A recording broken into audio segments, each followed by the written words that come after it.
Hello everyone and welcome back to SherbertLand. We're on episode 8. 8. It's a good number. I like 8. 8 or 9? 8, isn't it? Or wait, are we 9? I think we're 9. Oh man, I'm already losing count. Wait, maybe it's 8. I don't know. That's fine. We'll Yeah. learn when we Yeah, go to edit yeah. this. That's fine. The fact that we're losing count means we're getting there. We're getting up in the numbers. We're almost out of hand territory and almost onto foot territory.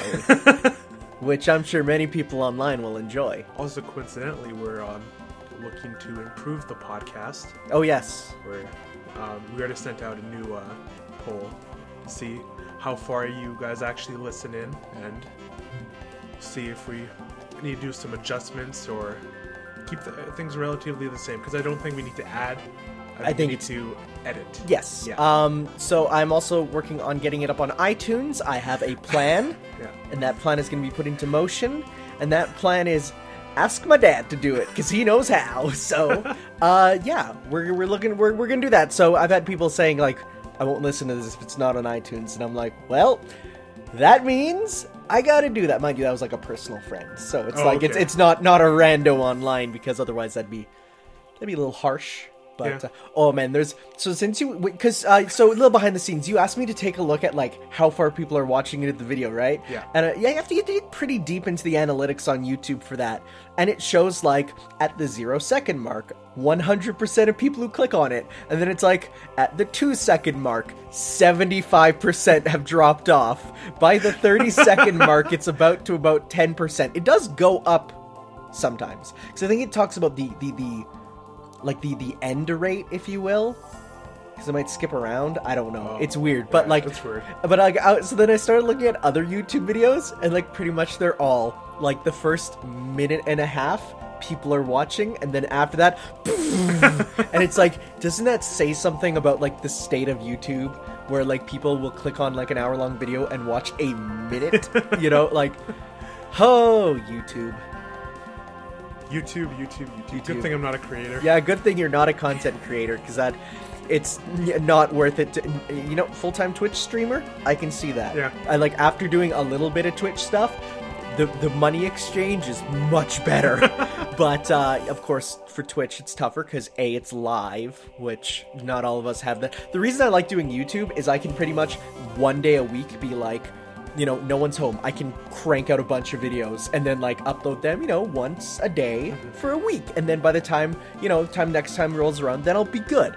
But like, yeah, no, Twitch is tough because it's like, oh, and if I get like a phone call in the middle of a YouTube, it's fine. I can edit around that. Get a phone call or something happens in the middle of a Twitch stream. It's like, I sure hope 90% of the audience doesn't leave in that time. I like Twitch streaming, but it's like, oof, it has its problems too. So, weeks. You want to start? Sure. Go ahead. In terms of just live stuff, not much new. It's another week. Yeah, I'm actually going to be not exploring, but figuring out my second year of university next week. All right. I'm looking forward to that. That'll be fun. I'm one of those few people who actually enjoy school. And I mean, I'm not saying I didn't enjoy my time at school, but there was definitely some days where I was like, I can't wait to get out of here. And you know what? Fair. Now that I'm like done, I'm like, I do feel a bit like I'm a little sad because I didn't do everything I wanted to. I only had one crazy party experience, which is supposed to be apparently a weekly thing for most university students. But it's like, no, I'm just happy to be done. I haven't got paid yet for my job, though. That's coming tomorrow. Are you sure? Because turns out they got my bank info wrong. Oh, jeez. So it's like, so then I said, can you like, so I refilled out the sheet. I'm like, please get this fixed. They said, yep, it's going to take till Monday to get it figured out. And I'm like, guess I'm broke for another 5 days. That's fine. Because like post-university, after all the money's done, it's like, yeah, I don't have any student debt, which I'm so thankful for, but I don't have any money. You know, it's like every single game and whatever has been like looking at my YouTube money and being like, okay, you know, $90 out of it will be, you know, about a game. And then the rest of it, I guess that's gas and food, you know? So it's like, but no, I'm getting there. Well, so it's good that you don't have any student debt.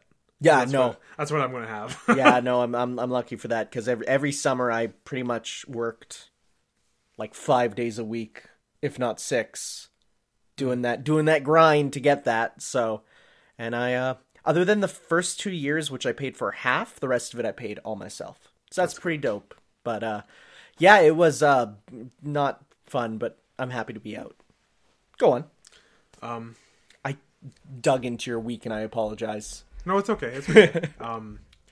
In terms of what I've been playing, I started the week with the new Mario Odyssey balloon update. Haven't touched it yet, but I'm looking forward to, because It's I've been watching. I watched a bit of a Vinny's stream of it. Oh, yeah. I just threw it on in the background while I was playing a game I'll get to when I get to my week. Yeah, no, it looks way more fun than I expected. When I first saw it, I'm like, yeah, okay, that's kind of cool. But then I'm watching it, I'm like, oh no, that could actually be very addicting. Yeah, it is addicting, but it's nothing that kept me playing. No, it's a play it every now and then, not a I mean, for permanent thing. I mean, for people who like don't have the game yet. Oh yeah, no, it's not a. It's just to extend Yeah. their playtime. After that, not much. Just So how's more Overwatch. how's Bayonetta though? It is awesome. So how did you like the? So bad at it. That's fine. Yeah, I'm You'll terrible. get good. You'll get good. That's the thing. Like. It doesn't feel good though. So like you're talking about the claw enemies? They're called Glory and Grace. yeah, Those guys are tough till the end of the game. Don't worry, those guys. I have trouble with them still. you just kind of like gotta. You can't just mash buttons to kill him. You gotta like, No, you gotta have to dodge and, and then do a quick combo and then dodge again, pretty much. So I'm just gonna warn you now. There is a version of them later which is faster, and you can't activate witch time on them. Oh no. So just letting you know. But don't worry, you'll get better. Okay. You'll get better. It feels like there's like an infinite amount of combos too. There's really not, because like you basically have like all your gun weapons are the same. The regular handguns, the witch handguns, the shotguns, and later on you get some other gun types. They all have the same combo. They just have different gunshots. Oh, okay. Then you have like the sword and the whip, and they're a little different, but for the most part, they're the same. Like they don't. The combo button inputs are always the same, so don't worry too much about it. Okay. Like you'll start to find out like your best combo is light, heavy. Is that, did I say light 4 times? Light. Yes. That one is, you basically start doing Chun-Li's kicks. Oh, okay. And then if you keep pressing A, then you'll end with a big Wicked Weave kick. That's like your go-to. Because especially if you have, say, shotguns on your feet, every single kick will fire a shotgun blast, which rips into enemies strong. The shotguns I have right now, I have like for my hands I have the guns, and then for the feet I have the shotguns. Yeah. No, the right side I have shotguns. Yeah, that's feet. Yeah. I have the shotguns. Shotguns are pretty fun. Bosses though. Okay, yeah. The first boss was like, I love Fortitudo. He's so fun. The second one, he's pretty fun. Oh, did you get to the second boss? Yeah. Oh, nice. I'm at chapter 8 now. Nice. Yeah. So that's Temperatio. I think so. Yeah. Well, the second boss felt like Kronos from God of War 3. Little bit. Did you So you're watching all the cutscenes, right? Oh yeah. Why would I skip the cutscenes? Well, I don't know. Some people do. The post second boss battle cutscene is one of my favorites. Funny. It's so good. Where the cars just graze right past her. So good. Oh, the cutscenes in that game are so good. They're so over the top. I love it. I love that game. I'm looking forward to having more color in 2. Yes, there's definitely a lot more color in 2, for sure. Just kind of bland environments. That's the only complaint I really have. Oh yeah, for sure. It's just bland. The environments are way more colorful in the second one. And there's a wider range because you pretty much stick with, like, aside from going to like a heavenly-ish type area a couple times in side areas, it's like, yeah, that's pretty much the extent of the color. And I like how like those the books. Yes, the lore they, like, books teach you. Like, yes, more like. Because I'm more understanding of like this whole universe and all that. Yes. Because at the first I'm like, what the fuck is going on? Yeah, and it really drops you in with no explanation, Yeah. and you slowly learn, which I much prefer for a story. How do you like Rodon? He's all right. What, Cool. really? Yeah.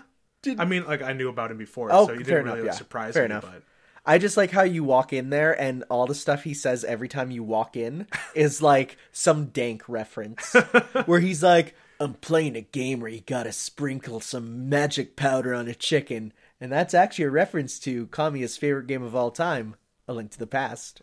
Which was in the Xbox version originally even. Because I don't know if you remember when Kamiya came out on stage for E3 and everyone had like their favorite names at the Microsoft, favorite games at the Microsoft conference, and it said at the bottom, favorite game, I do remember Hideki Kamiya, favorite game, Link to the Past, and everyone else was choosing Halo and stuff, and he's so good. And then he's like, what are you buying? Learned that from a video game. That's Resident Evil 4. Oh my god. So it's yeah, no, I love Rodon. How far am I in the game? I think there are 25 chapters. 25? Yes. I thought there were 11. What? Because in the achievement list, there's like up to 11. There's like complete chapters 8 to 11. And that's it. No, because there's 1 to 4. I thought you said it was a short game. Yeah, it's 25 chapters. You're like almost halfway there. I'd consider a short game being like 10 hours. Well, it's pretty short. Like Because some chapters are just a boss. I guess, yeah. So, and especially near the end, there's more bosses. Okay. So, but no, I think it's 25 or 20, like it's somewhere around the 20s for chapters. Okay. No, but it's because there's an achievement for 8 to 10, but it doesn't tell you that there's then like, or 8 to 11, then there's like 12 to 15, and like it cuts it up. So, no, there's more. Yeah. Yeah. It's really fun. It's really good. Another game, I just put a bit more time into Monster Hunter. Oh, yes. And while I wasn't feeling the grind yesterday, I got the Wiggler head mission done. Oh, yes. This is stupid. I need to do it one more time because I need to, I got 2 of the 3 tickets you need for it. Oh, yeah, like at first I was running around like, where are these Wigglers? You never got one? No, like I sent up a signal flare and like a Japanese player found him, but like I didn't know what the Wigglers look like. Wait, really? Yeah. Literally, as soon as I went to the Coral Highlands and I saw these like little wavy dudes in the ground, first thing I did was take out my caption and I said, I need one of these wiggly dudes. The very first thing. So when it said capture the Wigglers, I'm like, I've already caught like 12 of them because I love these little guys. Yeah, I wasn't aware that those were the things you had to capture. Okay, I, like, fair enough. Circled around the Coral Highlands trying to find it. Okay. Yeah, they're a little tougher to see, even though they're literally everywhere. But as soon as you walk up, they go in the ground. So, got to use that ghillie suit. Yeah. Yep. Oh, that's what I didn't do that. What? I just like snuck up and captured like one, and then so went to the side and captured another. And... Like the ghillie suit, honestly, is like it's the first one you get, and yet it's one of the best. Because it's like, you put it on, nothing knows you're there. Yeah. So that's like, any egg quest or carrying quest, you're good. Any, there's a sneaking mission. An optional sneaking mission later. God. And, you need it for that. So, yeah. That's about all I've been playing. Okay. I've been watching. I watched something last night. What was that? Or before that, watched the Walking Dead premiere. Oh, yes. Which you did. You kind of did. I was playing Binding of Isaac on my Switch while doing it, but I can talk for like half an hour about it. So let's not do that. No, I'm not going to. But I'm looking forward to the rest of the season, just in terms of how they're going to wrap up the current storyline. Yes, because I do think they still like screwed up largely on the death of a certain character. Yes. Okay. but it doesn't mean it's going to be all bad. They can I think they can change it around just a little bit. Okay. To make things better. And maybe we'll look back and be like, that was a bad decision at the time, but they kind of remedied it. Yeah. What were you going to say? Was I going to say something? Yeah, you're like... No. No? It was just me breathing. Okay. Kind of need that to live. Fair. Other thing I watched last night is the second I'm going to be watching Iron Fist now. No. Second episode. Go ahead. Wow, it's boring. Really? You don't say. The villains are so bland. Yeah? They're like the rich family doesn't want any interfering in their corporation type villain, and I do not care about this at all. And some it's okay. Some Netflix executive would be like, but he's just like Norman Osborn. Can you imagine? It's like, yeah, no. The whole second episode was just about him in a mental hospital. Yep. That's it. I thought you didn't watch. I thought you only watched the first episode. No, I watched the first 3, I think. Okay. Yeah. I don't know. They all blended together. I don't even know how many I watched. Nor do I really care. I also feel that Iron Fist was a bit miscast, almost. He doesn't fit the role as much as I would have expected it. I don't hate him as a casting. Charlie Cox fits Matt Murdock to a T. Okay. Punisher's well cast. Yeah. Luke Cage is well cast. Yeah. Jessica Jones is well cast. You're right. Out of all of them, he's probably the weakest cast. Yeah. He just doesn't feel like Iron Fist, How much do you know about Iron Fist? I'm just wondering. Again, you sound like you're speaking from loving him from something. I'm attached to it. I know him from the Spider-Man cartoon. Fair enough. Okay. And I watched the one of the Spider-Man shows where he was in with all the other Defenders. Is that where the one where he had a surfer accent? I think so. He's yeah. like, "What's up? I'm Iron Fist, dude." Yeah, it's great. I don't remember. That was Spectacular Spider-Man. No, not Spectacular. Ultimate Spider-Man. Yeah. The one with Drake Bell. Yeah. Yes. I don't know if Iron Fist was in the 90s Spider-Man. Probably not. I don't think so. He's a new-ish character. He's not a super classic Marvel. He's I think 80s Marvel. Yeah. And I also know that he doesn't get his suit at all in the first season. Wait, what? Really? Yeah. Wow, that's lame.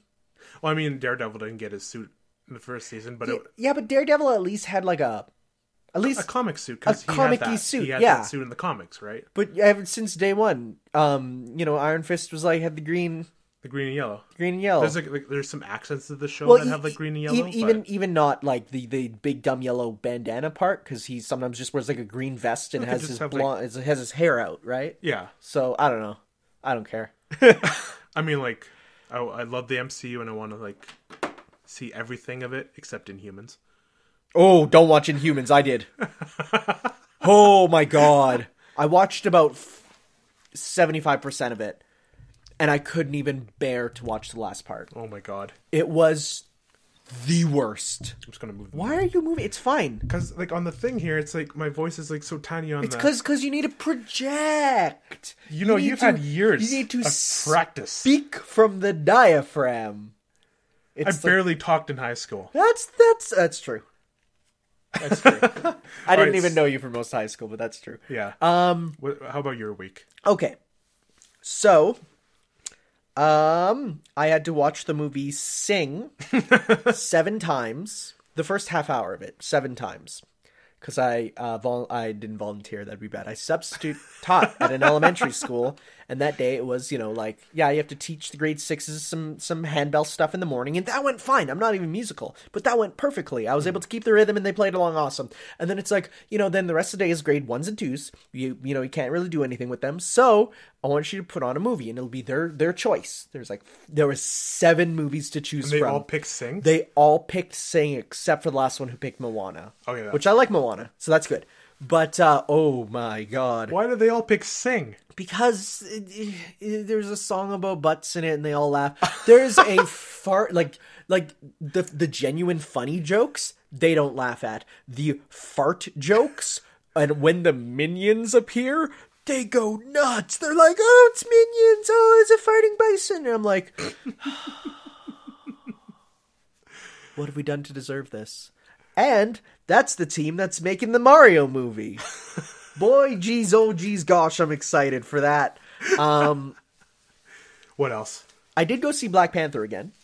How was your second viewing? I actually liked it a lot more the second time. Really? Because I feel like, number one, like my expectations were a little more in check.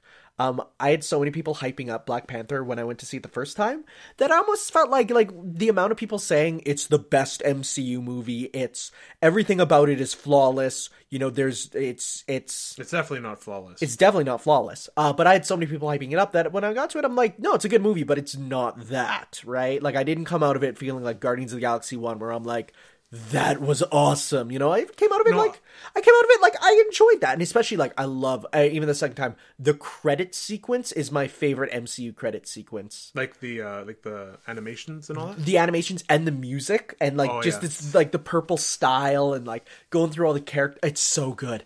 But I thought it was awesome. I loved it, but I don't like. I think it's one of my favorite MCU movies. I think it's okay. It's top 5 for me for sure. Maybe not top 3, maybe top 4, maybe it's number 4 for me. So then I'm like, yeah, maybe number 4 for me too. That's why I didn't say top 3, but yeah, like it's top 5 for sure, yeah. Right? So yeah, no, like I really like, but the second time I enjoyed it. You know, there was a couple jokes that I missed in the first one. Oh yeah, and then I'm listening and like I get it this time, and also my mom is the first time her watching a 3D movie with the D-box seats nearby. We didn't go to the D-box seats. So when we're doing the fight scenes and she's like, is the whole theater shaking or is it just me? And I'm like, Mom, look at the seats in front of us. They're moving. And she's like, why would anyone do that? Because she, like when we're watching TV at home, she gets too into it. She'll duck when someone throws a punch. Like she has a hard time differentiating reality from fiction, which is good for an English teacher because then you get into the books. Yeah. But when we're watching these movies, it's always fun to bring her to movies. So this was an adventure. Other than that, I'm continuing to watch Kamen Rider Build. We've officially hit the Suffering Saga where the show gets to like a character dies and there's a whole episode of like realistic mourning. Like the most depressing mourning of characters ever. And this is a kid's show. But like literally it's like the enemy of the main character. The main character uses a forbidden thing that he goes into too much power, and when he punches a dude to hopefully like knock him out of his super form, it kills him. And he actually goes to the enemies. Like, he goes to the site where he died and, like, puts a flower down and prays for him. And then the enemy commander comes up and says, like, you know this is war, right? And the main character's like, I never wanted to kill anyone. And, like, it's so good. Oh, that's cool. I love Kamen Rider because it always does that, where it's like the show starts off all fun and wacky, and then by about episode 20, the suffering begins. Some shows bring the suffering a bit sooner. Some shows put the suffering a bit later, but there is always suffering. So I've been watching that. It's been good. It's been enjoyable. Not one of I don't know if it's one of the best, but it's definitely, up there. It's pretty good. Okay. I've been watching some more of my favorite old school anime, Cardcaptor Sakura, which is dope. And by the time this goes up, nah, I'm not going to say it. It's okay. It's okay. Don't worry. All right. But man, that show is just like, it's like 70 episodes, but it's such a show that I can put on just when I'm going to go to sleep and just watch an episode. It's so chill. Like the last episode I watched was about like them trying to complete their summer homework. Because they have, over summer vacation, they get homework in Japan. Mm-hmm. Did you know that? Yeah. It sucks. But, like, so it's just them trying to complete it and, like, care. Like, it's chill. Slice of life. I love that. There's a little bit of magic in there, but it's mostly slice of life. But, for games, there's one game I bought just on a whim. Because I've been playing a lot of high octane action. I thought you had it for a while. No, I just bought it. I've been playing a lot of high octane, action-y games, Monster Hunter, Bayonetta, fighting games, and I'm like, I need something chill. So I was thinking, I want something I can play on my Switch because like when I want to play a chill game, I'll usually put something on the TV and sit on my couch and chill. So I thought either like a turn-based RPG. Just like, I love that genre because it's so just whatever. Or just like a more chill game. And I'm looking through there and I see I went on YouTube and I saw one of the guys I follow. He's put up like part like 56 or something of his Stardew Valley playthrough, and I'm like, I really liked Harvest Moon on the GameCube. Should I? And I thought, and I'm like, it's like $16, and of course this game has been top of the download list since it's come out. Like it's been up there, and so I get it, and I'm like, yeah, you know what, I'll play it. My sister's been asking, so I'm like, she can play it too, and I get it, and I play about 4 hours of it, just for my first time, and and then I had to plug in my Switch because it was near dead. Playing portably, of course, because that's like how I mostly play my Switch. And I'm playing it, and I'm like, this is not only exactly what I wanted in this moment of time, this is exactly what I've wanted for years. Wow. It is... Because I've heard people say, they're like, is it like Animal Crossing? And I'm like, no, it's not. It's a capitalism simulator. And by that I mean, you are given a rundown farm, and you actually get to, apparently I didn't even know, but they added like multiple farm types you can get. Like you can get a farm that's like on water, so you can do all sorts of fishing stuff. There's like one that's all rocky, so you can focus on getting ore. There's like one where like at night monsters come out and you can fight them. Did you know that there's combat in this game? No. I didn't. What? There's Zelda style combat. Huh. Yeah. Because if you want to get ore and stuff, you go to the mines. Yeah. But as you go down the mines, you start running into like bats and like these rock crab things. And then you go further down, there's slimes and JRPG monsters. And you're like, what? Yeah, there's a full dungeon crawling aspect of it. Huh. It's optional. You don't have to do it. But you can. And so that's really cool. So I've been playing it, and it's like, You tear up this lot of land, because it's all in ruins. So you have to, clear the land. And then it's like, here's like 10 seeds. Plant them, every day you water them. And how it basically works is in the morning, you water your plants, you take care of your fruits and veggies and stuff, your potatoes. And then, you take care of the animals, if you have animals. I just got animals, and I'm about a month in game time, not real life time. And then like in the afternoon, you can pretty much do whatever you want. And so that could be, you could go around and explore, because the map is huge. Like, I thought it was going to be Animal Crossing town sized. This is about, like, Link to the Past overworld sized. No. Yeah, it's big. And I haven't even got all the areas yet. Like, it's... Because the way it works is, to progress, there's, like, this one place where you can do quests. And the overall quests involve getting items.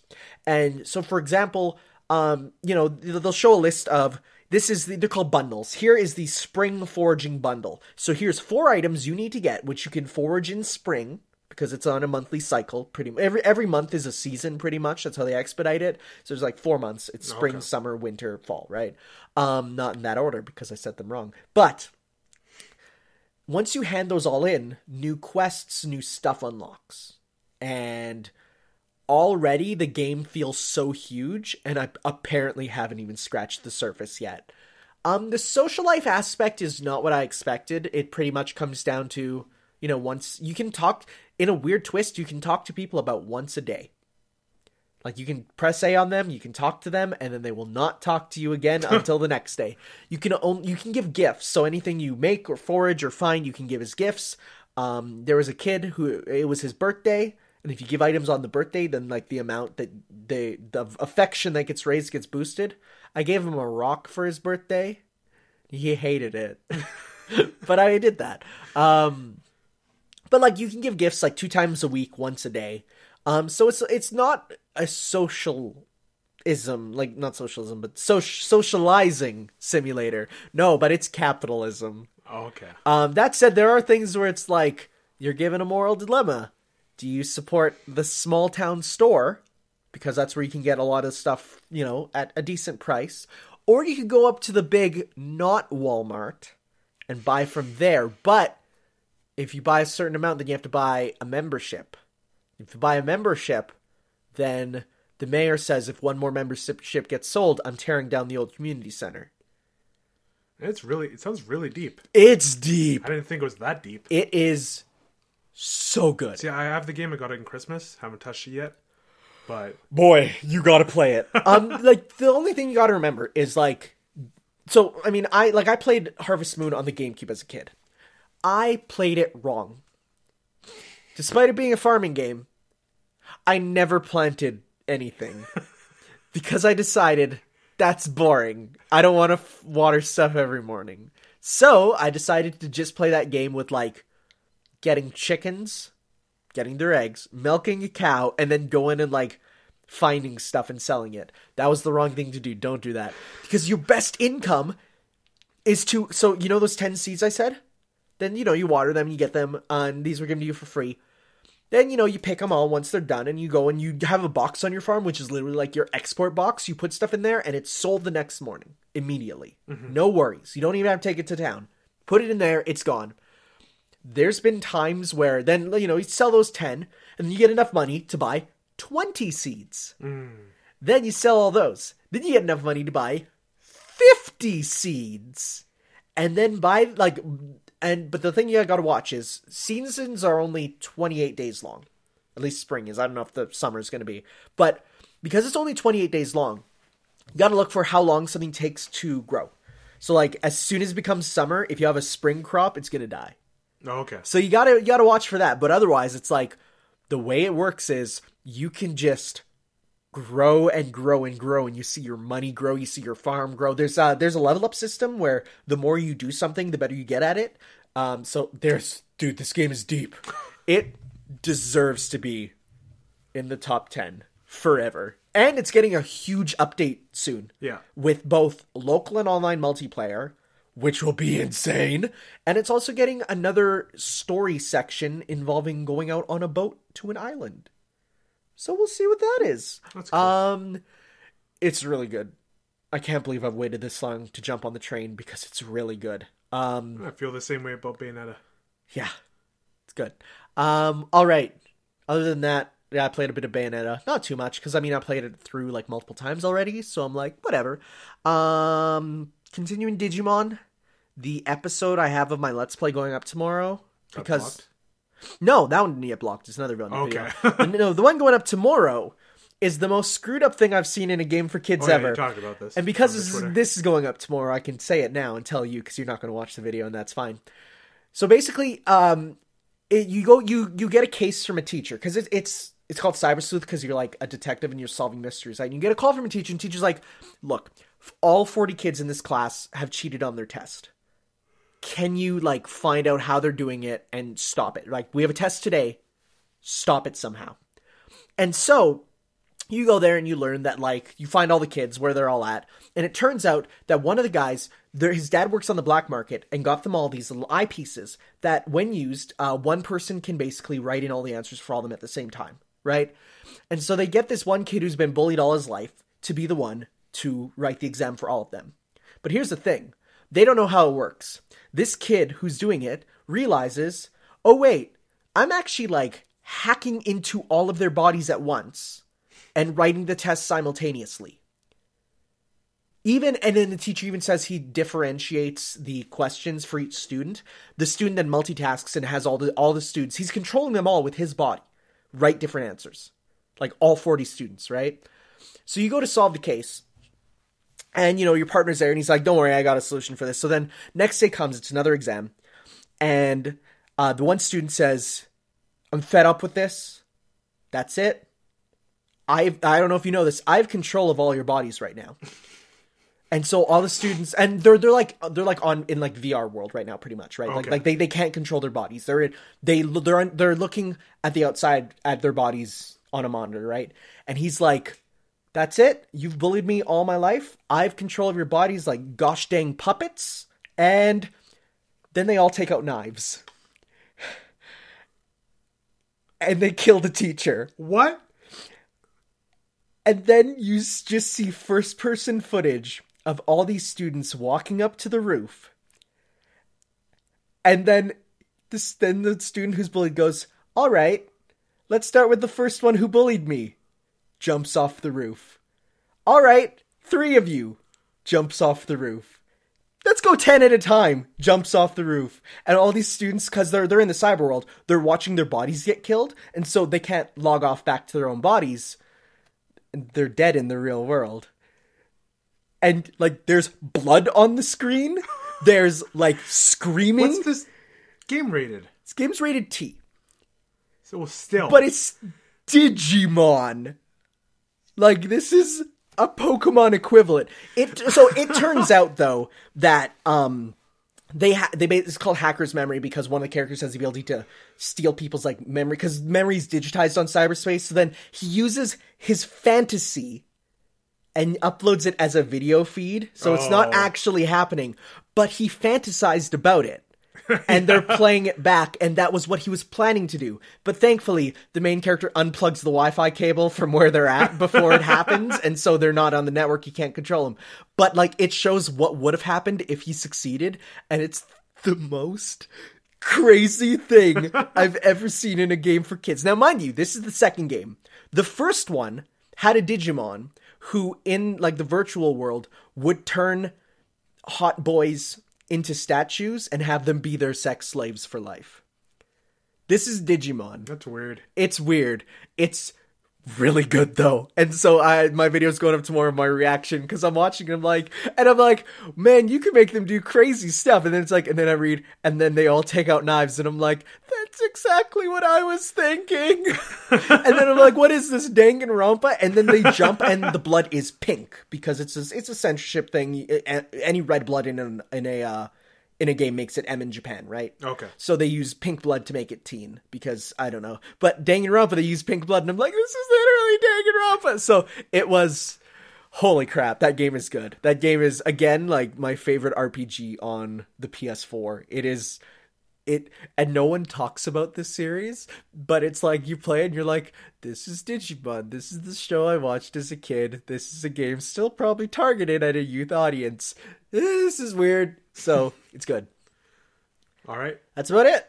Anything else? No? Nope. No? Let's hop right into the news. Right into the news. Yes. Let's hop right into the news. You have a wonderful Keemstar impression. No, I'm not. Is that not being Keemstar? I'm not trying to impersonate him. Let's get right into the news. You just reminded me of a meme. Is it him sounding like a race car? It's a shot of Earth. And it's like, I'll see you right. And it zooms into his apartment. See, but that's too smart of a joke for him to put in his video, right? So, all right, let's get into actually the news. And you get this first one because you have stuff to say because I don't even know how to pronounce her name because apparently I've been saying it wrong. I said Bridget, and everyone got mad at me when I said Bridget once. And I used to say Bridget before. I thought it was Bridget. It looked like Bridget, and then it's like it's like Brigitte. Brigitta. Is it Brigitta? That's an E at the end. I thought it's Brigitte. Well, because in the trailer, in their origin story, she's like, Brigitta. Yeah, but isn't that just her using a Swedish accent?Maybe. Like actual Swedish accent, not Torborn super fake Swedish accent. And it's funny because I have a lot of Swedish friends on social media, and they're all like, she's actually sounding real Swedish and not like Torborn IKEA Swedish. Did you see the tweet of the guy who's friends with her voice actress? No. He had no idea she was voicing. Oh, wow, huh. He's like, I did not know this. He's like freaking out. That's great. So, you're going to have to explain to me what she's all about, because I know nothing about her. So, she is a support hero. Really? Another support hero. Huh. Second in a row. I don't think we're getting another defense hero, honestly. No, we will. We will. It's just got to be, statistically, we will.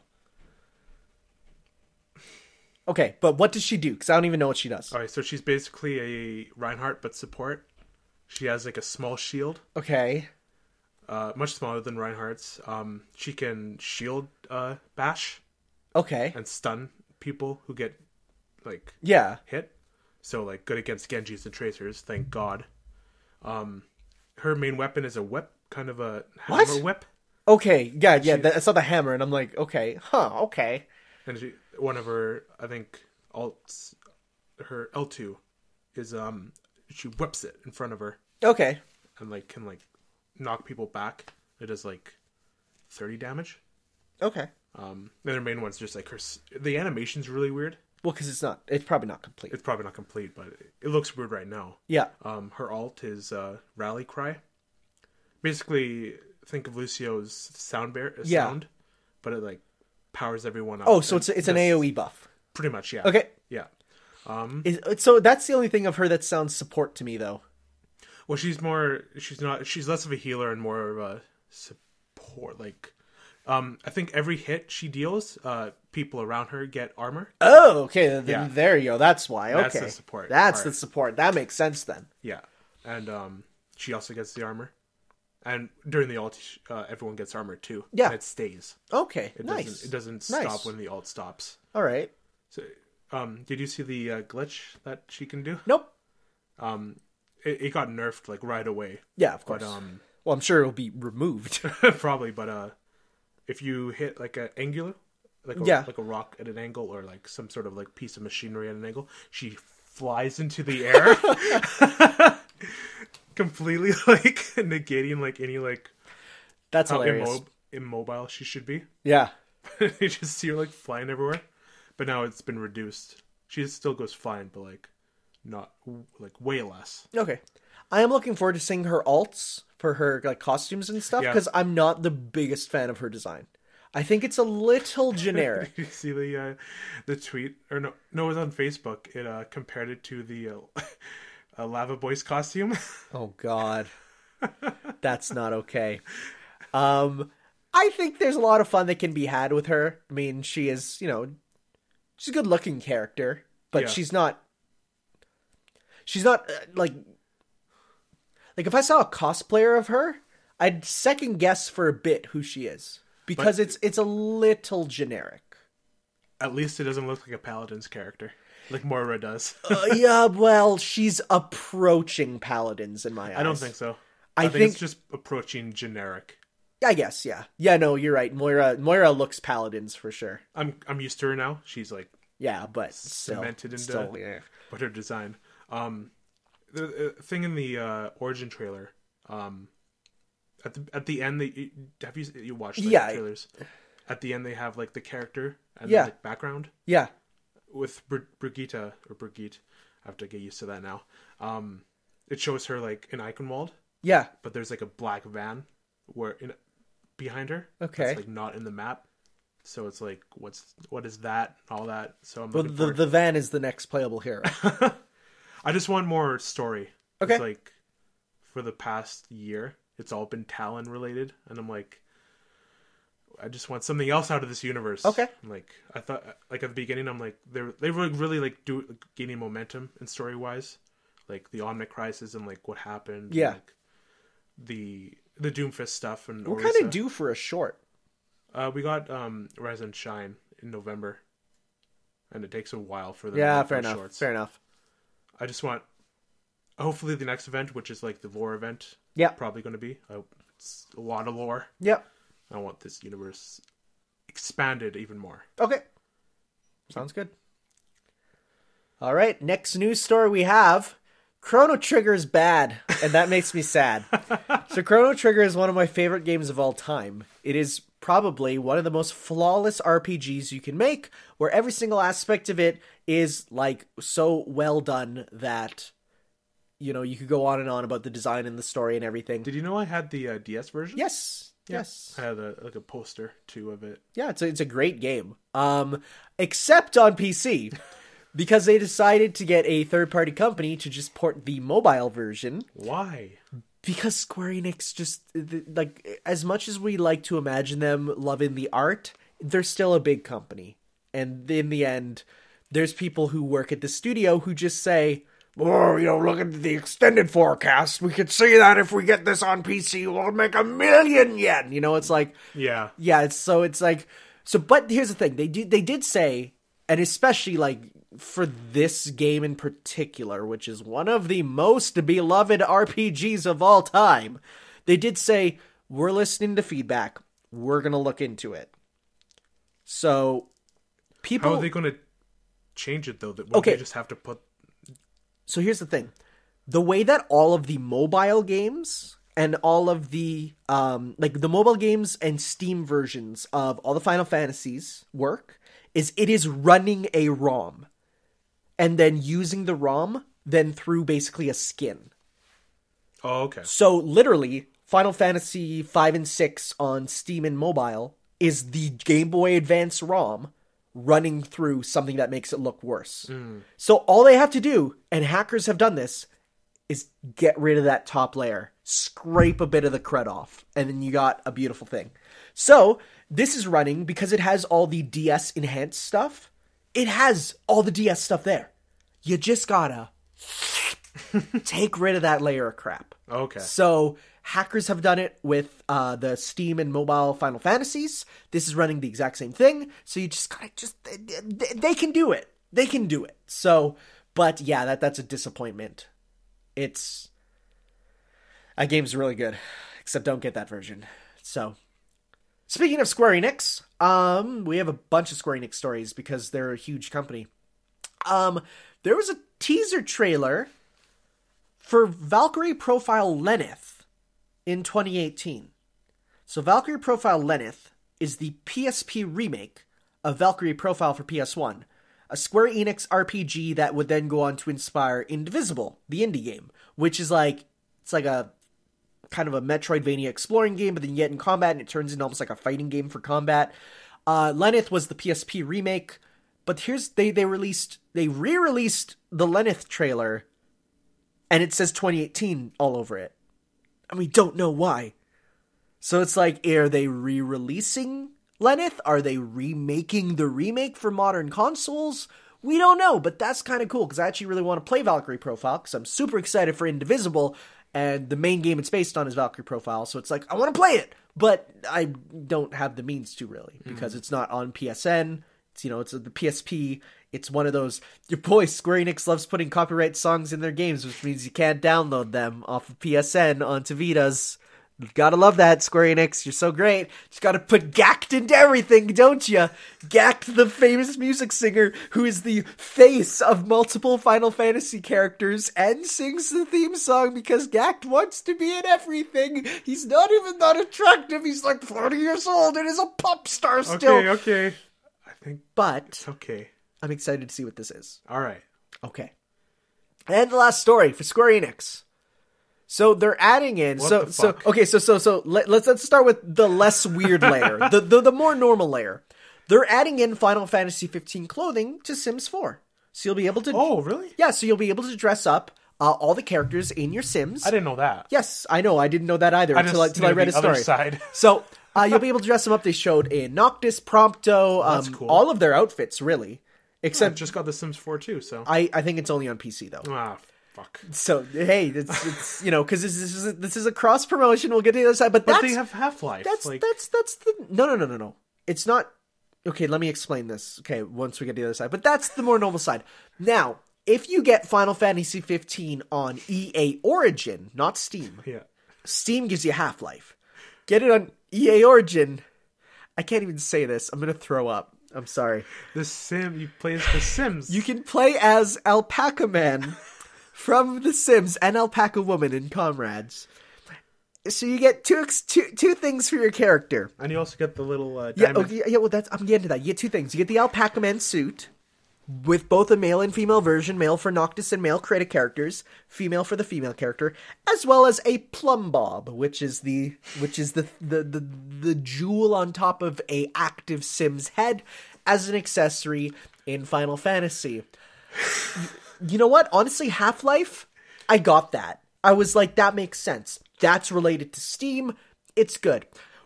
Why not Mass Effect? Why not any other EA property? What about Mirror's Edge? That would have been cool. That would have been cool. What about that yarn game with Yarny? Oh. Unraveled or whatever. Unravel. It's like there's The Sims? Final Fantasy? It's weird. That's weird. Final Fantasy 15 is weird. Put the regalia in Need for Speed and allow you to use a Honda F14 Super Crew, I don't know cars, into Final Fantasy. It would have been fine, but oh man. We got the wackiest one. That's weird. But then again, I don't know what sick freak will buy Final Fantasy 15 on EA Origin, because EA Origin is literally the worst thing ever. It is bad. It is not good.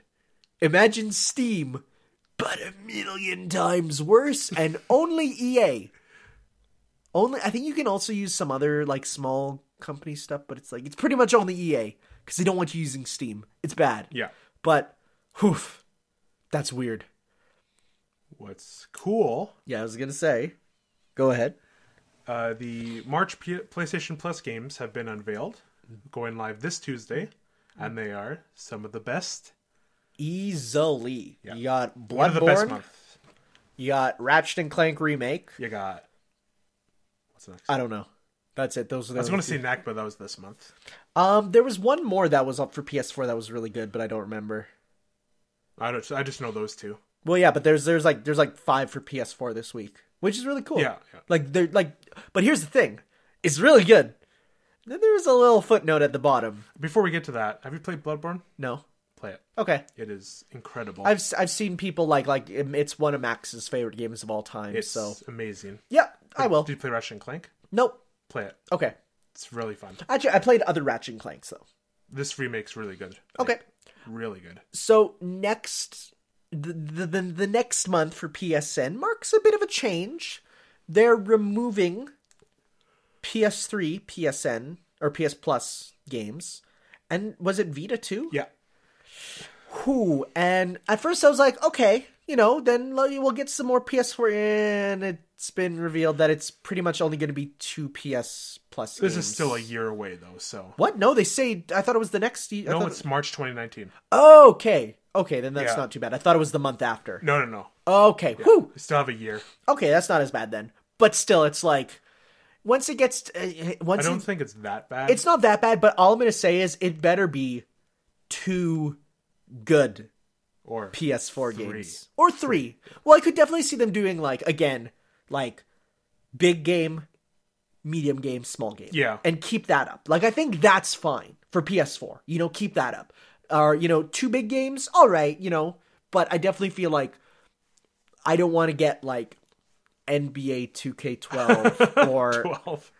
I don't want to get, I don't know, there's been some time, there's so many weird... Sonic Forces. Whoa, that's bad. Oh, Mighty Number 9, that was the other one. Oh, yeah. I can't believe the game that, it's a game that people paid for, lots of money. And now everyone gets it for free. And I will say, Mighty Number 9 did not live up to the hype. But it's not the worst game ever. I'd say it's better than Sonic Forces. Really? Oh, yeah. Wow, that's bold. Because, while there's bad ideas in Mighty Number 9, the gameplay itself is not bad. The story is god-awful Mega Man, rip-off garbage. But unlike Sonic Forces, it controls well. The game knows its scope and sticks to it. Mighty Number 9, we didn't expect it to be much bigger than a Mega Man game. Sonic Forces is a 3-hour nothing. Especially, I think the Ray DLC is free, so that, doubles the campaign with a second playable character and another story, which is better than the first story, which is dumb. Because, okay, so here's the thing. The main story has these 3D cutscenes, which are, PS2 level. The DLC character has hand-drawn graphics for the story. They're so much better, and yet they're the cheap solution. And I'm like, what? But, no, that game, I think, for free, is worth playing a bit of. Because it is not a bad game gameplay-wise, but it's a bad game, from what we thought it was going to be. Oh, yeah. But it's not the worst. Although I will say, Mighty Gunvolt Burst, which is a remake of it in a old Nintendo style, is a million times better. So if you really want to play Mighty Number 9, play the real version, which is not even Mighty Number 9. Mighty Gunvolt Burst. So, yeah. Next story. Yakuza 6 got a demo. And that demo got quickly taken away, because apparently you can play the whole game with it. Whoops. This has happened before with games. Now, they have since, not only taken the demo down, but took away the licenses from everyone who did this. Oh, okay. So they were able to play it, and their save data will still be there, but they can't play it till the full game now. So that's been taken away. Even if they have it downloaded? Yes, because when the license, if they took away the download, you still be able to play it. By taking away the license, you're not allowed to boot it. It will still be on your system, but you're not able to boot it even. Okay. It will say, sorry, the license has been revoked. And then, they even said, to compensate, we'll give you, they said they're going to give, discounts to people who downloaded it early. So, okay, to say sorry for the mishap, we had to take away the game, whatever. But yeah, That's funny. I'm still playing through Yakuza Kiwami, which is the remake of the first one. Yeah. Those games are wacky. They're hilarious. The first one, even though it's like the most serious of them because it didn't have its style yet, it's still pretty wacky, which is fun. It's a fun game. Yeah. Not much else to say about that. All right.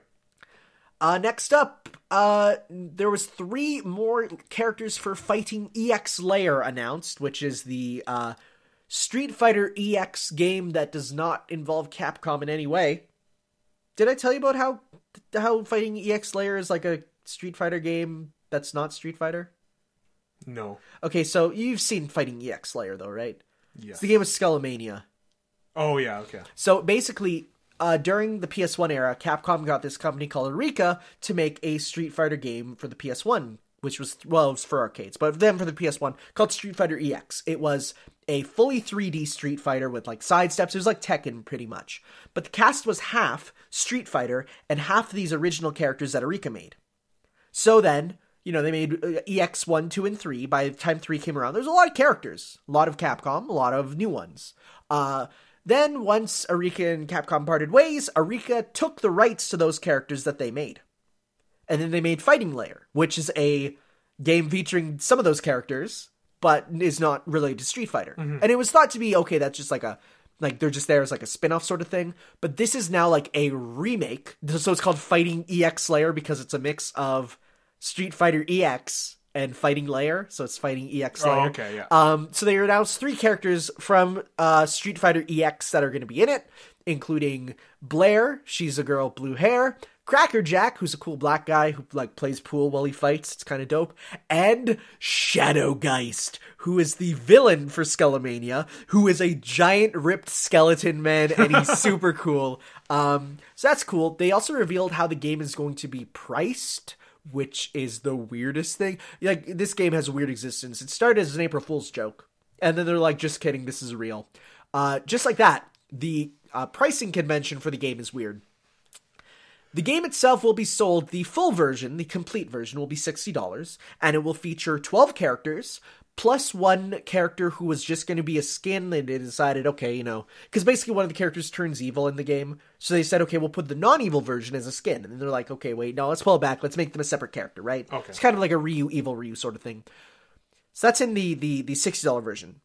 Then there is a $40 light version with 10 characters, not the exclusive, not the skin, so there's only 10. But here's the thing. The full version includes 15 Gogi decks, and the light version only has 5. Do you know anything about the Gogi system? No.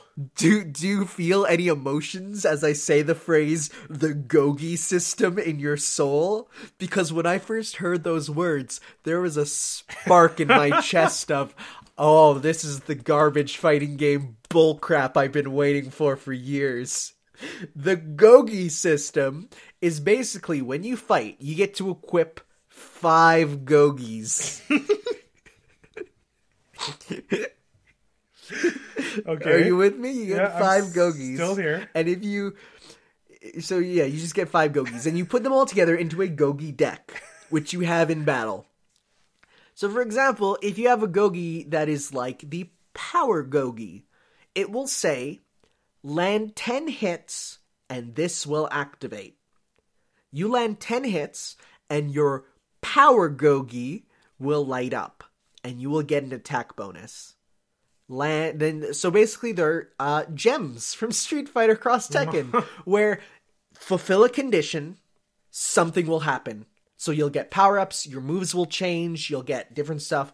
Activate them all, and they double in effectiveness. Oh, okay.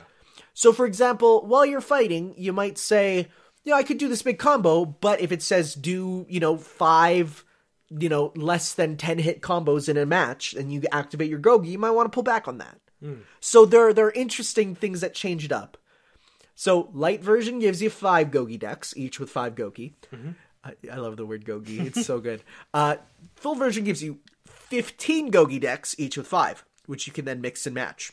So that sounds like the most competitive game destroying thing ever, it will very quickly become, can we play with no gogies? No, sayonara competitive community.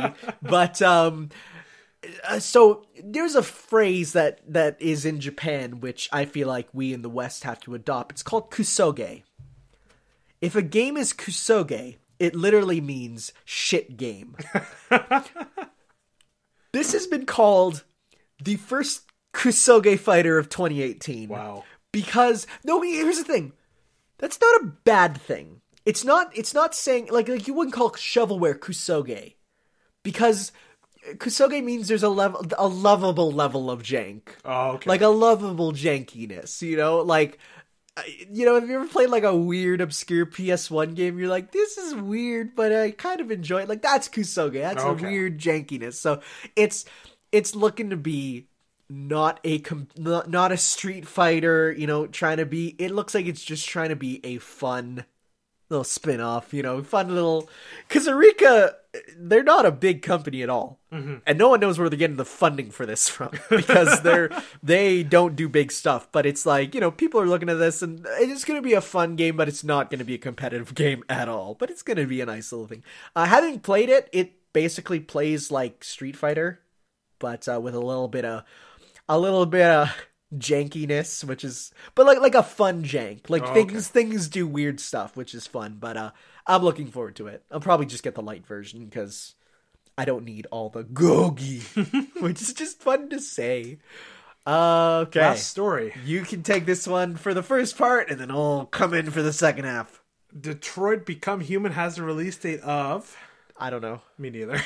Doesn't matter. May 26th comes to mind. Because don't buy it. David Cage is a hack and a fraud. Quantic Dream this is the chance to finally destroy Quantic Dream. Beyond Two Souls didn't sell too well. Let's make this one not sell even more. Heavy Rain, I liked Heavy Rain. Heavy Rain is the least offensive of David Cage's. Yeah, he's Kane. He's the Kane to gaming's Abel. Out of all of his sins on this earth, Heavy Rain is the least sinful. It's the one that is the most cohesive game, yet it still has its problems. Everything else he's put out has been so bad, but people say, oh yeah, it's good. It's like, tell me what part was good about it. The story? No! His story writing is terrible! I'm gonna tell you to sit down and watch a playthrough of his first game. Omicron. The Nomad Soul. It reveals every single issue that David Cage has with the world and why he must be eradicated from it. It's basically a game where you start it up and it has like a portal open. It's like, you out there, gamer, you must come into this world and take over my body. You are the Nomad Soul. So the whole gimmick of the game is you can warp into other people's bodies and like become them, right? Mm-hmm. So, like, what's the first thing you do as you take over this guy who's like, you must save our world, I will give you my body? What's the first thing you do? Take a guess what the first thing you do is. I'm not sure. You cuck him. You sleep with his wife. The very first thing you do. And the rest of the game, she is an object to you. What? The story features David Bowie as a computer. What? The David Bowie. And it ends with you fighting demons, despite there being literally nothing in the game leading up. It's all sci-fi, and all of a sudden it's like, nope, you're going to hell fighting demons. He's such a bad story writer. So Detroit Become Human. He has said in interviews, no, it's a story about androids at its core. Yeah. It's a story about, set in the future. We're not trying to give a message. We're just trying to tell a good story about androids. Interview the next day. It's about racism. This is not just about the androids. This is about the systematic oppression of... What do you think he, went home thinking that night? I think he thinks he is the best game writer. He thinks he makes the good game, but he makes the bad game. David Cage is a hack and a fraud. Do not support him. And with that? That said, please watch the two best friends play of Detroit, because they, leading front men of the war against David Cage, are going to show you every single flaw with his story writing when the game comes out. But don't buy it. Okay. Are you done with the rant? Oh, David Cage. Okay. All right, so we're going to go on our break. Quick for a few break, minutes. and then we're going to talk about the Nintendo Switch. It's a year old yesterday. Yes, that's going to be fun. We're going to talk about past, future, present, all that stuff coming up in a sec. See you then.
And we're back.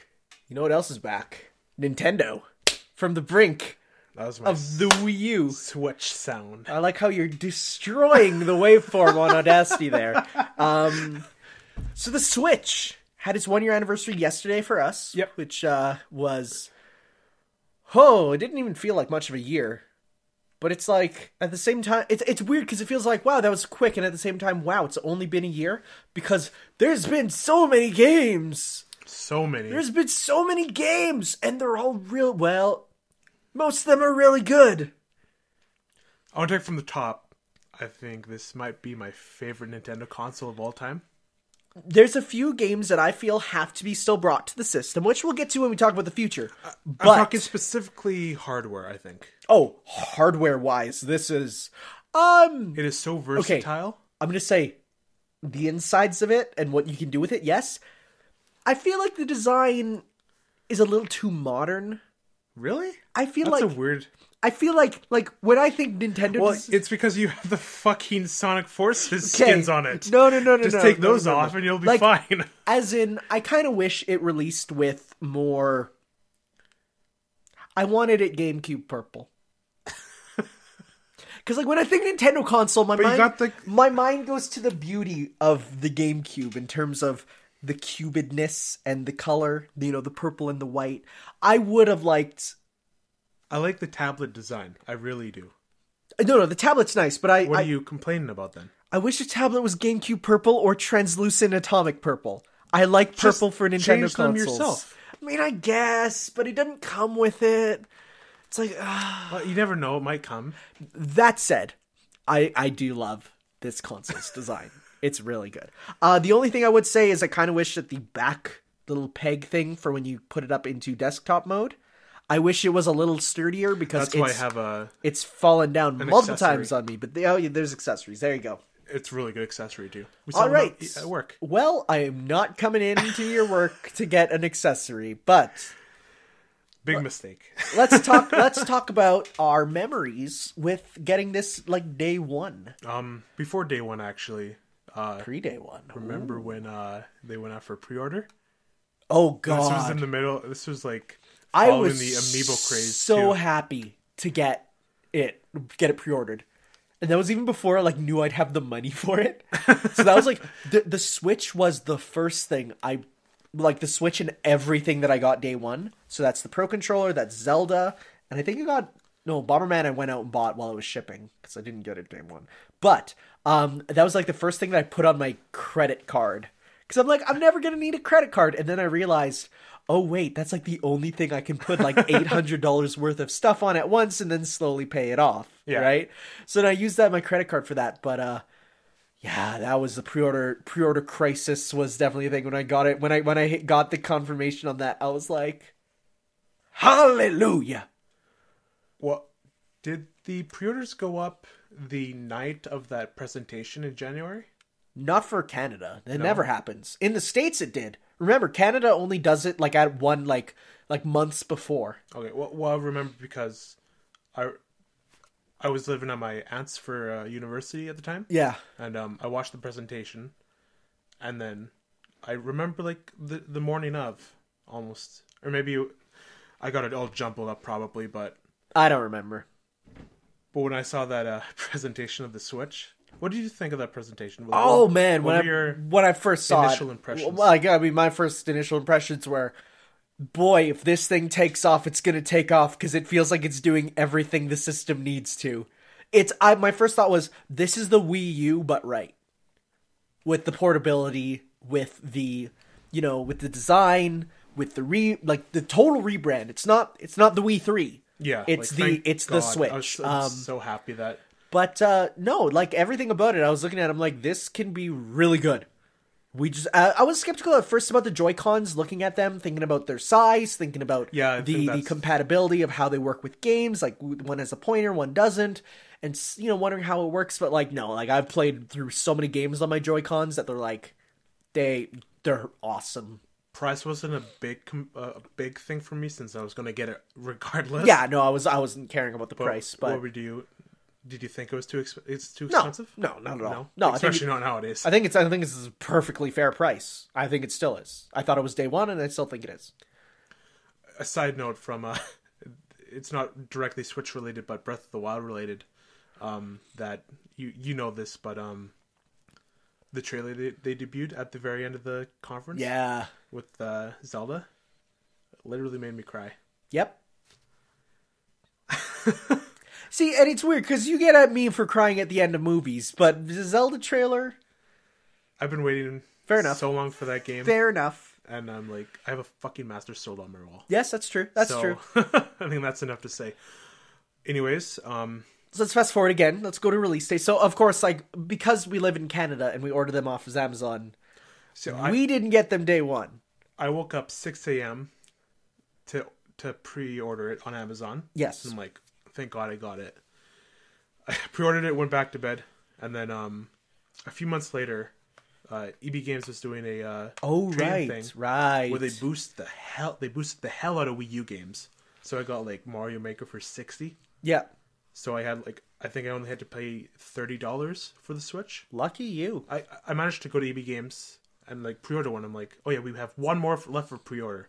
I'm like, okay, I'm going to pre-order it here so I can get it like day one. Yeah. I don't have to worry about shipping with Amazon. And I also got the Breath of the Wild Special Edition pre-ordered there. Nice. So I got really lucky that You were lucky. Yeah, no, I kept mine on Amazon, because that was back when Amazon did do the Prime discount for like everything game related. So I did get, like 20% off, which was a chunk off that. Yeah. But it did take a little bit to ship. I think it took about a week, honestly. But like after the initial release? Yes. Okay. But, that was fine in the end. And I got it, and I played it, and I was like, this thing is dope! See, there's times in my gaming career, so to speak, that's like, I can't believe I'm actually like playing this, or like holding this. Yeah, every time I get a new console, that's what it feels like to me. I mean, new console, not like getting a new Xbox 360 or something like that. That doesn't matter, but like a new console. Yeah, I think it was more Zelda side. Yeah, of like, I can't believe I'm actually playing this. What games did you get at launch with it? I think I only just got Zelda. Okay, I got Zelda and Bomberman. Yeah, I didn't get Bomberman. Oh, Shovel Knight. I got Shovel Knight as well, because that was the launch day thing. With Spectre of Torment was also launch day. So yeah. Yeah. All right. I think with that, let's go into our games and talk about any stories we have about them from every game that we have from day one. Most of them will be pretty quick. Not too much to talk about. Mario Kart there. Ooh. Okay. Oof. So, I'm going to start at the bottom for me. Snipper clips. Now, mind you, just the demo version. Why are your games in such a weird order? What do you mean? Okay, see, so like you have I have 1, 2, 3, 4, 5, 6 rows of games where I only have 2.5. So the very last game you played was Mario and Rabbids. Yes. Everyone you've played before. You played once before. I wanted to put in Xenoblade so I can install it on the system. Oh, okay. And I don't know why Stardew Valley's here. I haven't touched it yet. Okay, fair enough. Okay, so let me start at the bottom of mine then. Snipper clips, the demo version. So have you actually played Snipper? Like, have you played the demo of Snipper clips? I played at least? the demo. It's a fun game. Played it like all the way through though. Yeah, it's fun. I want to, but I want to for sure. I don't play this. I don't have the system to play with others. Yes. Honestly. Yeah, fair enough. But no, that was, and I feel like they released the demo of that. That was good because then that was better than like 1-2 Switch for showing off the potential of the Joy-Cons and stuff. So yeah. Okay, what's your then? Or should I just go through mine? Because I think we have pretty much the same ones, except you have a couple others. Sure. Yeah, okay. Shovel Knight. Treasure Trove. Let's not talk about this too in depth, because it's going to take a while with your 6 rows. Really good game. Really good game, and on the Switch, runs wonderfully. Mind you, there's no Miiverse support, and that was kind of cool on the Wii U version, because it was Dark Souls style. When you die, you can leave a message. and that was kind of neat. But other than that, like it runs super well. You had co-op using Joy-Cons, which is fun, and it launched with Spectre Knight, which you haven't played yet, but is really good. Here's a game that we played through together. Yeah. Metal Slug 3. It's actually on my wish list on my Oh my god. Still. Metal Slug 3 is... So this was the first arcade classic that I bought, which I still love the fact that they're doing these arcade classics because they are so fun. This is the perfect 2-player Joy-Con game where you just... You hop in with a friend, and we played it just upstairs, and we're just chilling out playing some Metal Slug. It runs super well. They have all the Metal Slugs on there, but a good thing they started with the best one. One side note. Yes. I just remembered. I really like this has a touch screen. Yeah. The Switch. It does have a touch screen. I don't use it too much, but it does, and it's a good touch screen. It's like an iPhone one where it's not pressure. It's uses the electricity in your fingers. That's kind of cool. Yeah. Next game, Bomberman. So I have a story about this. Right when the Switch came out, I got Bomberman right away because I didn't get it with my first launch lineup, but then I went out with you and I just bought it because I'm like, when my Switch comes, I want to have have Bomberman for it, right? Because I love Bomberman. And so I remember it was right when I was finishing my teaching in school. We went out to the bar all together, and we all decided, we're all going to go out, have a drink. They're all finishing up their school. I had one more year, but they knew that, and that's fine. But I brought my Switch, and one of my friends there was like, yo, let me see this new console. And so I brought it out and I showed it to him, and I booted up Bomberman, and we both picked a Joy-Con and played it together. Yeah. And I also had my Pro controller, so we were able to get 3 people playing at once. But then all the girls there were like, yo, is that Bomberman? And there was all of us, like about 16 adults, all playing Bomberman in a bar on the Switch. And that was when I did Karen's house party, and I was so stoked. So that was dope. Bomberman, and it's been getting updates, so that's really cool. Yeah, they've been pushing that. Puyo Tetris. Oh, we have a little bit of a rivalry in this one. Oh my god, Puyo Tetris is...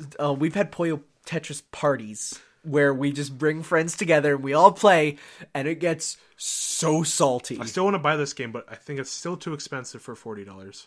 40? Really? Yeah. It has the full story mode, right? I know, but it's like, they're puzzle games. Yeah, fair enough. But I will say, this is the demo of it. The full game's later on. The demo is worth owning for every single Switch owner because it gives you just the full version of Puyo and the full version of Tetris for 2 players. For free. Which is like, it's free 2-player Tetris. How can you go wrong? Yeah. Dragon Quest Heroes 2. 1 and 2. I don't think this came out to the West. And for good reason.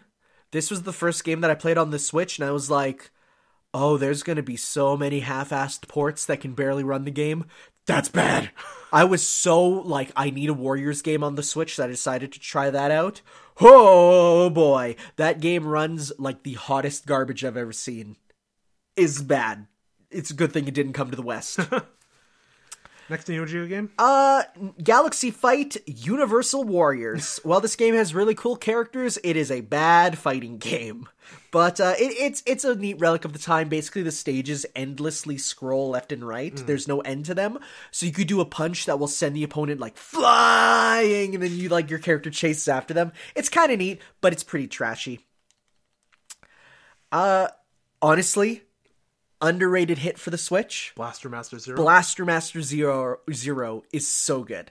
It's a remake of Blaster Master for the Nintendo Entertainment System, but it does it with a bit more anime style. Shovel Knight, Shantae, and Gunvolt are characters you can play as in it. It's super dope, and I love it. And this is a good game that was their launch day. And was like just a random, because it's by, honestly, one of my favorite game companies that just puts out super quality stuff, Inti Creates. They're so good. They just put out quality stuff all the time. And like, no one really talks about them. So I keep tweeting that I love them, and they keep liking that. So that's good. Cave Story. Cave Story. Well, that means Cave Story. It says Cave Story Plus. Yes, but it's my review. It's Cave Story. Do you like Cave Story? Everyone likes Cave Story. It's good. It's, Cave Story is like a 1999 PC game, right? Yep. So yeah, but it's good. My favorite game on the Switch. My Switch. favorite game, the Nico Nico channel, to watch all the Japanese Let's Plays. I just like going on there, putting up videos of people playing Persona 4, taking pictures of my Switch and saying Persona 4 confirmed for Switch. That's my review. Okay, yo. We haven't played this yet. But next time we get friends together for puzzle game night, we're playing Magical Drop. Okay. This game is it's another type of puzzle game where it's basically like magic balls on the top of the screen and you shoot them and you have to get rows and stuff. Mm-hmm. But the whole gimmick is you can not only shoot them up, you can pull them down and like move the rows around. Mm-hmm. It's really good. It's really fun. So that's a really good puzzle game. Kamiko. That was a launch title or launch window for the Switch. It's a download game. It was about $2. And it's about the price. It's, it's the little Zelda-y hack and slash thing, and it's worth the price. That was when I was like, I just want as many games as I can get on the Switch. Yeah. So, Slime Sand. I hear this is a pretty good game. It is. Mind you, the reason I bought it is because one of my friends actually composed a music track for the game because I got a bunch of guest artists on, and so hearing one of my friends' tracks was super cool. But the game itself is kind of like Meat Boy, but you get more like powers and stuff, so you get like a lot of interesting platforming, and it has a cute little sense of humor. A lot of little anime humor. I mean, it literally is a slime with little ugu anime eyes. So get it, ugu. Goo! Slime!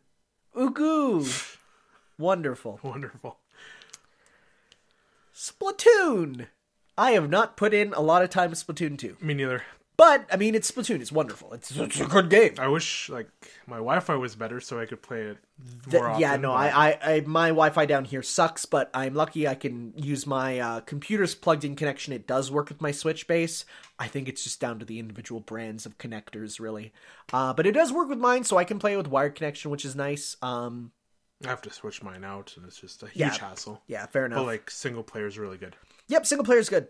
And it's Splatoon. It's awesome. Fate Extella. So this was again when I was going through the God, I need a Warriors game on my Switch phase. Or at my work too. Yes, because I was going on a trip to the town. BC? No, not to BC. This was just to Red Deer. Oh, okay. Wow, I bet you people who don't even know anything about Canada, they think you have a place called Red Deer. It's like, yes. So this was, I bought it knowing nothing of Fate as the series, other than it started as a series of porn games. And then they decided, wait, we have a really cool idea. What if we take away the porn and just make it a good game?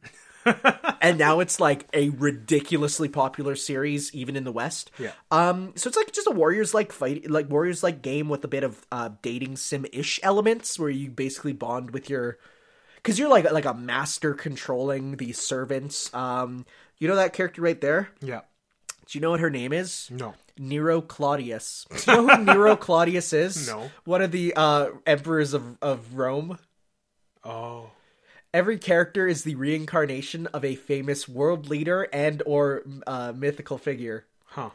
There are they're usually turned into anime girls. Okay. So that's basically sounds it. Fair. Anime. Yes. Okay, next up. Arms. This is a good fighting game. Yeah. You returned it. Yeah, I did. Because it's not for you. No. But I enjoy it, and I like that they updated it for a good while. It's kind of done with the updates now, but that's fine. I feel like now is a full-fledged game with achievements, with unlockables, with art you can get, with all sorts of stuff. I think it's a nice little package. Yeah. And I definitely will return to it and play multiplayer one day with kids, probably. Because it's a perfect game for them. Yep. Mario Kart. I mean, you were just playing it, so...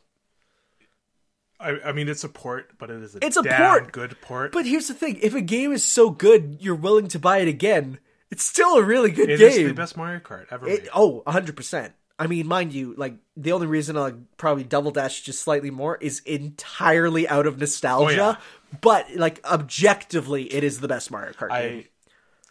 I've complained so much in the Discord about this to myself. Yes. I hate that I didn't get this digitally. See, I don't get that because, at least I do. When I bring my Switch around, I always bring my case with me, and I have my games in it. So it's changing these things out, the game cards, is so much easier than switching out. It's more like when I'm done like a night of like gaming on my Switch. Yeah. I don't want something to like, just like No, I get switch to it. Mario Kart and play around. Fair enough. But then I have to go get. But I take feel it like out that is such a first world problem. It is. Oh, I'm not that saying is it's the not. biggest first world problem. But no, it's. But that's why I'm getting Hyrule Warriors on the Switch. On the Switch, of course. Yeah. But that's why I'm getting it digitally. Fair enough. So I'm getting Smash Bros. Digitally. I pretty much all the games that have no end. Fair enough. Hyrule Warriors doesn't have an end because no. I like it digitally because like you just hop in and No, fair enough. Yeah. I'm just more of the case of, did I get it? Like, it's like, did I get it day one from Amazon? No. Do I want it? Is there like, am I not going out anywhere? I'll just get it digitally. The only thing is like, my only thing is I'm not going to get anything digitally that's like a huge game. Because the Switch already has pretty limited memory, even with the memory cards in. So like, I'm not getting, say, Doom digitally. Because that game is already big, even on the card. So, it's only 8 gigs. But that's with the card, right? Yeah. Yeah, so it's like, with the card, you have to install 8 gigs. That's better than 16 gigs with Ellie Noir. Yeah, right? So it's like, I'm not getting any of those that are super huge. But Nintendo games are always small. They compress it really well. Because there's Oxenfree on my Switch. Yeah. It's 2.2 gigs. Yeah. And then you go to Zelda, and it's 2.2 gigs as well. Yes. And it's like, that's incredible. Yeah, no, Nintendo knows how to compress a lot. Where did Puyo Tetris? Zelda. If you want to hear our opinions on Zelda, we talked about it extensively in episode 3. So go listen to that. Namco Museum Pac-Man versus Free multiplayer. So we did actually get to play this with someone who had their Switch on the TV, and we were all playing. Doesn't work the best. No. We had a lot of weird disconnects and weird lag, which is a bit of a shame because it's such a cool idea. And it was fun when it worked, but definitely it has a few connection issues. Yeah. The Switch is not meant to be played like Game Boy Advance is connected physically. Mario plus Rabbids.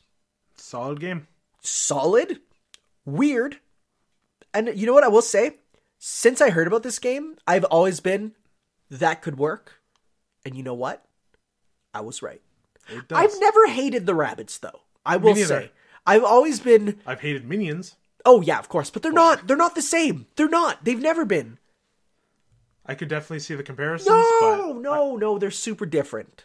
I guess. Rabbids are chaotic neutral. Minions are chaotic good, right? So it's like the Rabbids will kill a man. The Minions will not. And that's why I like the Rabbids, because they have committed sins. They have murdered people. And that's why I like them. Because they are chaos incarnate. The Minions are too goody. The Minions would never, just take out a gun and shoot someone. The Rabbids have. Do you like the XCOM gameplay? Yeah. Yeah? Yeah, I do. I think out of strategy gameplay, I think it's a neat way to do shooters for strategy for sure. But I mean, mind you, it's a tough game. Once you get to later levels, there are times where you're like, I have no idea how to progress here without being shot at. So, but even the first boss was a bit. The first boss was quite tough. The second boss is just as tough. I'm wanting to get to it. And it's getting the new Donkey Kong campaign, which is really cool. I'm very happy to see Rare back working on. Or is it Rare? No, Grant Kirkhope only. Rare. But it's not Rare. Yeah. Okay. This is a game I'm excited for. I'm so hyped for it. Project Octopath Traveler demo version. This game is just Bravely Default 3, but with a art style that doesn't make me want to vomit, which is like this game's art style is just Final Fantasy VI in slight 3D and HD. Wow, it's gonna be good. I recently played it again on the, I don't know what her name is. Primrose's campaign. Because you only did the first campaign, right? Yeah. I did the second one. I didn't See, I did Primrose first. Oh, okay. Because I heard people whispering that Primrose's gets dark, and I'm like, I'm into this. And then I played it, and I'm like, wow, boy, does it get dark! Wow! And no, I'm excited. It's basic. I mean, let's be honest here. this is Final Fantasy in name, like just not in name. Yeah. Like it is. It basically. is. It's using the Bravely That's why I Default like it so much. gameplay, but it's a classic Final Fantasy. And on the Switch, yo, what a perfect way to play it. It looks like, so good on the screen. I'm excited one of the for that best game to looking come games. out. Let's hope they change the title. I still don't love Octopath Traveler. Really? I still don't love It's it. goofy, but it's fitting. Yeah, but it's almost not weird enough. Like it tells you exactly what it's going to be. Oh, Octo, yeah, 8 fair. characters. There's take different paths, and they're all travelers, right? I'm not saying it needs to be under night in birth.exe latest, but I feel like either go simpler to be I don't know, traveler, or go further and be like, you know, Bravely Default, you know, something like that, you know. I just feel like it's a little too normal. All right. Super Mario Odyssey. Best-selling Switch game. Sorry. Wow, this game's good. I don't think we need to say anything, really. It's just really I good. can't wait to replay it. It's just the best 3D Mario game.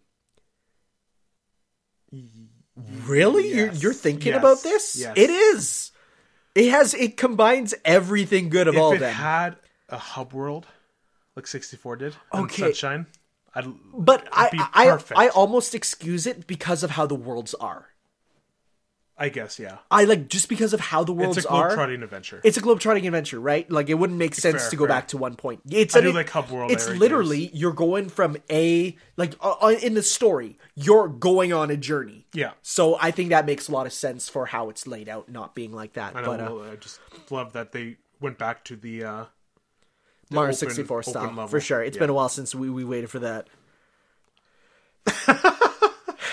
Together we can show the world what we can do. You and I'm down next to you. Pushing on through until the battle's won. That song is the best part of the game. The rest of Sonic Forces is hot Okay. garbage. 5-second review. Go. 1. Just wait. Let me Okay, think. okay. Okay, so in 5 seconds. Okay. 3, 2, 1. This game has really good ideas, but none of them are executed fully. It feels worse than Sonic Generations. It feels worse than Sonic Mania. It is the worst Sonic game that we've gotten in years, mostly because it is so short and bland and is very much a product of internal fighting.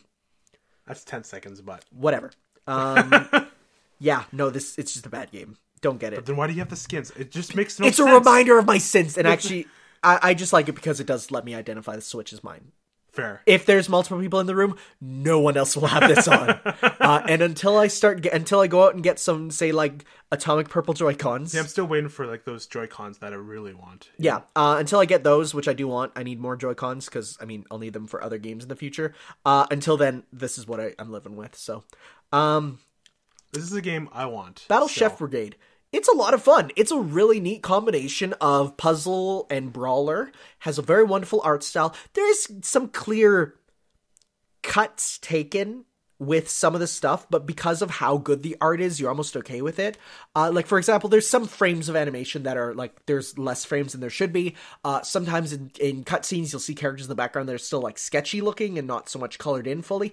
But because the art style is so consistently good, it's okay. And it's a really fun game. One that I actually wanted to back when it was on Kickstarter and was sad to see. Because when I saw it on Kickstarter, I'm like, man, it's not on any consoles. I'm not, as cool as this game is, I don't even know if my computer can run it. So I was like, I'm going to hold back. And then boom, day one on Switch. And I'm like, merci beaucoup, Adult Swim games, So that game's cool. It's really fun. Haven't put in much time into it, but I feel like if I'm ever on a plane, that's a place I'll be playing it a lot because there's a lot you can do with it. Okay. Pinball FX 3. Did you download this while it was free? Nope. So, this is actually really cool because you get to put your Switch this way. Oh. So, if you can't see, I'm putting it sideways. And then you put it down like on a table, or if you have a stand, you could put it like that. Yeah. And then you take the Joy-Cons and you put them at the side, and it turns your Switch into a pinball table. Oh, that's cool. And it's really cool. Because if you play it this way, it has to scroll up and down the yeah. table, which doesn't look as good. But by putting it sideways, it uses the HD rumble. It's honestly, That's one thing we missed initially too. oh god, the HD rumble is the best gimmick ever. It's not so even a awesome. gimmick. It's just a feature that should be in everything Yeah. because it feels so good. In Odyssey, it's just It's wonderful. moi. But I downloaded it. I got I got one pack of levels, which was the Portal pack, because I thought, and because it was on sale too. It was like $1. Oh, It's like $1 for a board. So I'm like, yeah, I'll put in $1 for a board, because you get 3 generic ones for free, and then you get then you can buy them separately, right? Yeah. Because the game itself is free, and then you kind of micro buy the things, right? But it's like, honestly, for a pinball experience, it's really cool. And using the Joy-Cons as your flippers feels really good. So that's dope. All right. Mighty Gunvolt Burst, as I was talking about earlier, it's pretty much a 8-bit remake of Mighty Number 9, except you can play as characters from, like, multiple characters from Mighty Number 9, multiple characters from Gunvolt, and multiple characters from Galgun, the upcoming game where you shoot girls' clothes off. Again, Inti Creates always puts out that quality, but it's like the best Mega Man game to come out in recent years. Like 100%, because of the whole customization of bullet system, where you get to just every time you get a weapon, it's like decide how it works yourself, determine the trajectory, give it homing, gives it how many shots are on screen, how big is it, how much damage, and you get to customize it. It's really cool. So that game's really good. Okay. Garou Mark of the Wolves. We played this. We did. Yeah. What game were we waiting for? This was when you were in line for... Oh, yeah, the SNES Classic. Yeah, the SNES Classic, right. I had mine at home, or it was coming in the mail, one of the two. This is like the best fighting game that SNK has put out ever. It's the third strike of SNK games. It just feels good. Actually, when I was working at my job, where we were going around, doing construction-y work, going around job sites, I'll just boot this up on the road, in the backseat, not driving, don't worry. And I'll just play a few rounds, and I'm like, yeah, that's good.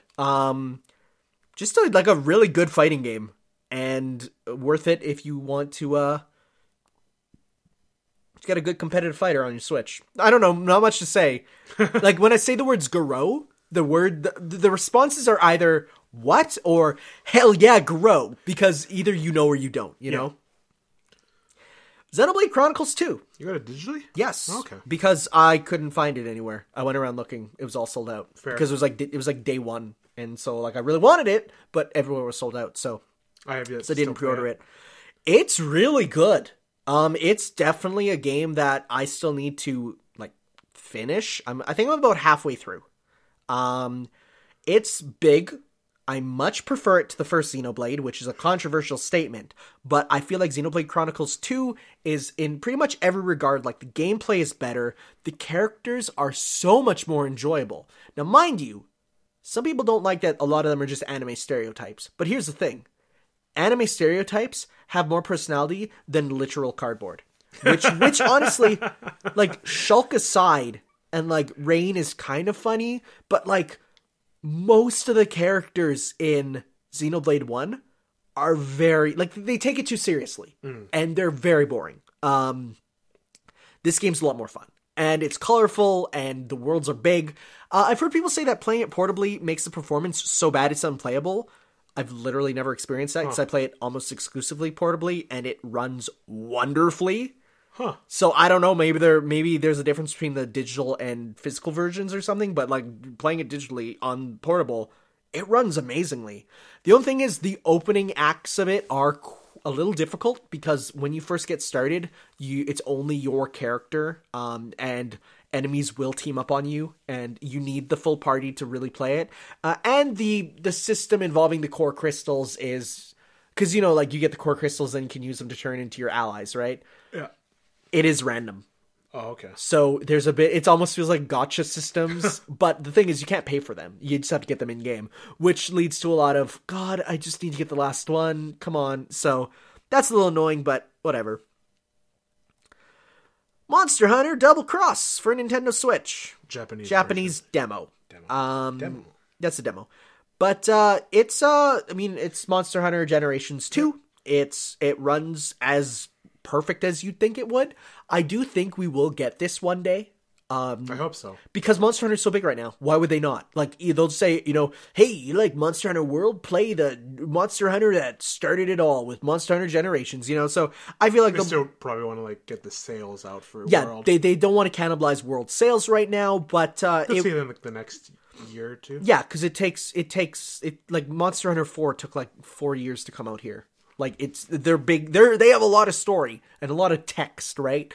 And they actually have to do reprogramming to fit English text in usually. Oh, okay. Because like it's not made for English text. So they did localization blogs on Monster Hunter 4 and Generations, and they're really interesting to read about how it's not just translating. There's a lot more than that.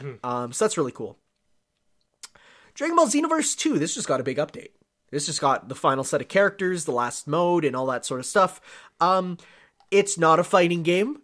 It's an RPG. And as an RPG, it's pretty good. As a fighting game, it's pretty bad. But it's a fun, grindy, Monster Hunter-ish game where you kind of go into missions, get stuff. It's Dragon Ball. There's lots of fan service. There's definitely issues with like the localization where characters will say one thing and the text on screen is completely different. There's like weird stuff where like Hit will say time to make the donuts when you click on him, and people are like, why? Why does he say time to make the donuts? That doesn't make sense. But I think it's, if you're a Dragon Ball fan and you got a Switch, just playing this portably is a lot of fun. Mind you, it does not run at it runs at 30, but it does not run at 60 like it does on console. And on mobile, when you're playing it portably, it does run into a few issues with the frame rate, but because it's not a fighting game and it's just a dumb RPG, that's fine. If it was a fighting game, that would mean it's bad, but that's what you got fighters for. Mm-hmm. Fire Emblem Warriors. Had it. Returned it. Hyrule Warriors coming out. Returned it. I really enjoy it. I mean, I like it. But in you're the sense of mechanics. You're not a Fire Emblem fan. No, not in the slightest. So I am. I enjoy the Fire Emblem characters. The gameplay is pretty good. My only big problem with it is it does come down to, because Fire Emblem characters are divided by class, and because every character, once you have all these characters and there are runovers of class, if a character is the same class as another character, they play the same. All the archers play the same. All the dragon riders play the same. Yeah. Which is a bit of a shame. There are some minor differences with them, but for the most part, if they're a class and another person's the same class, they feel the same, and that's a bit of an issue. But it's much like Hyrule Warriors. There's like tons to unlock and do. It's a lot of fun. And I like Fire Emblem. And I'm looking forward to Fire Emblem on the Switch, like the actual Fire Emblem. Yeah. That's going to be really fun. I did finish the story mode on Warriors. Well, yeah, but this game's story mode is hot garbage. It's bad. No, and I've heard people say, "Oh, that game's story mode is bad, so the game is bad." And I'm like, "You're playing it for the story mode? What's wrong with you?" History mode is the main crux of it. Oh, for sure, history mode is the real game. And it's like, I admit it's much better than adventure mode. Yes, but there's less missions to do than adventure mode, and there's like, unlike adventure mode on Hyrule Warriors, you pretty much like every mission is like a full mission. Like there's no like weird like 5-minute quick ones like in Hyrule Warriors. Some of the missions you do are like in a small area. And you do them quickly. Yeah. It's like these ones are all mostly big missions. There's a couple that are smaller, but they're usually still like full-fledged for time. So the Bayonettas. You're playing it right now. Yep. I've talked about how awesome Bayonettas are. Please buy these games. Bayonetta 3! Oh, it's happening! I forgot to, I don't know if I already said this, but, so you know how I missed that with Snake and Brawl? Yes. It's the same thing with Bayonetta and Smash Wii U. Yeah, but here's the thing. I don't think Bayonetta will ever not come back for Smash again. Yeah. She's a Nintendo character now. Like, especially... I'm looking forward to playing her again and appreciating it. Oh, yes. Oh, man. Once you know Bayonetta's, like, gameplay in her game, you go back to play her on Smash Bros, and you realize she is the #1 best ported character from a game ever. She feels like how she plays in her main game. I mean, even down to once you get the Bat Within. Did you get Bat Within? Yeah, that's why I thought about it. I'm like, oh, now I can appreciate where that came from. Like once you get Bat Within, then you're like, this is so perfect, you know? So that's dope. Bayonetta 1 and 2 are some of the best games ever. I still think Bayonetta 1 is slightly better, but I'm watching gameplay people are putting up a Bayonetta 2, and I do 100% admit, the gameplay of Bayonetta 2 is so much better. But it doesn't reach the same story awesomeness as Bayonetta 1 in my eyes. So it comes down to like, yeah, gameplay it's better, but story it's not. So it's like, is it better? That's up to you individually. Okay. Binding of Isaac. I liked it. Mind you, when this game came out, it was $70. Ooh. Yeah, because it was a physical game. Ooh. Still. It's down in price now, but honestly, I'd say, because the way I look at game value is I look at dollar per hour, right? I've put in how many hours? Let's see here. Does it say? You have to go to your profile, I think. Oh God. Where profile? How much time have I put into it? Profile. 5 hours? Oh, it feels like I played a lot more. Yeah, the Switch counters being weird nowadays. Oh, that's right. Yes, 75 hours for Hyrule Warriors, 25 for Dragon Ball. Or Fire Emblem. I said Fire Emblem. No, you said Hyrule. Dang. 40 hours for Xenoblade. And where's Zelda? Just wait, I'll get to it. I don't think Zelda's even on here because I looked at your profile before. And yeah, it should be. 10 hours for Mario Odyssey. yeah, it's it's not. I have too many games. Well, that's all right. But, yeah, no, like, I think this is one that I'll be playing forever because it's one of those games that you can pretty much just open up and do a run-through of. And it's a lot of fun because it's super random. It's a roguelike. So, of course, every time you play, it's a bit different. And it's, not worth the $70, but it definitely, I think it's down to like $40 now. And I feel like at $40, it's actually worth it. Okay. I don't think I've like fully played it before. It's definitely a game that you need to run through like 20 times before you get it. But once you beat it the first time, then you're like, now I get it. And now it's awesome. Oh, okay. So that's really cool. And then Stardew Valley, which I talked about. And then Kirby Star Allies demo, which I just downloaded and can't wait to play. Yep. We should play it today. Yeah, we could. Do you think it's multiplayer? Oh, it is? No, it is confirmed. Oh, yo, you know what that means. Yeah. Let's play. Okay. Let's do it. Okay, bring out your Switch for your final normie games that I don't have. All right. I didn't say that with contempt. What are you talking about? Well, I guess you have Sonic Mania, which I only have on PS4. Yeah, I have Sonic Mania. That game is really good. I haven't finished it yet. I would buckle down and finish it. I'm on the last level. Oh, then yeah, like that just level takes like 12 minutes. I'll get around to it. Yeah, fair enough. Then I have Doom. Haven't played it yet on the Switch. Really? But I got it for $8. Oh, well, then So there you go. like, Yeah, that's I fine. just want it. And Oxenfree. Oh, Mutant Mudds, too. Mutant Months. I already talked about that a few podcasts Yep, ago. and it's a really solid platformer. And Oxenfree you talked about, too. Also talked about it. All right. So we covered all our Switch games. That's a lot. But I feel like we need to talk about more Switch games. Do you have your wish list? Do you have a wish list? I don't use the wish list. No, I do. Oh. This is like the only thing I use a wish list on. Oh, fair enough, fair enough. So let's talk about games that are coming out or ones that we want. That Or I'm not going to like discuss it. I'm just going to be like this. Yeah, okay. Let me just pull it up. Could be my internet being poopy. So we are in the basement. So I want Metal Slug 3. Like, fair enough. I want Puyo Puyo. I want Overcooked for Switch because I think that's good. Because it's on the charts. Yep. On the eShops like every week. Because it's such. Have you played like? Yeah, and that game stressed me out, and I never want to touch it again. It's really fun though. Like, I don't know. I don't know if arguing about cooking is that fun. It's fun in the sense of yelling at your friends. Fair enough. I have SteamWorld Dig 2 because I hear that game's incredible. Yes. Golf Story. Yeah, that's one that everyone like. That's another one that I want to look at one day. The Resident Evil Revelations games. Those ones are really good. I'm kind of really interested in Nine Parchments. I played the demo. Okay. It's pretty solid. It's one of those games that you could play multiplayer and it would be really fun. Mom hid my game. Yeah. Floor Kids. The rhythm. Yeah. Oh yeah, Never Stop Sneaking. That's another one I want to get. It's on sale.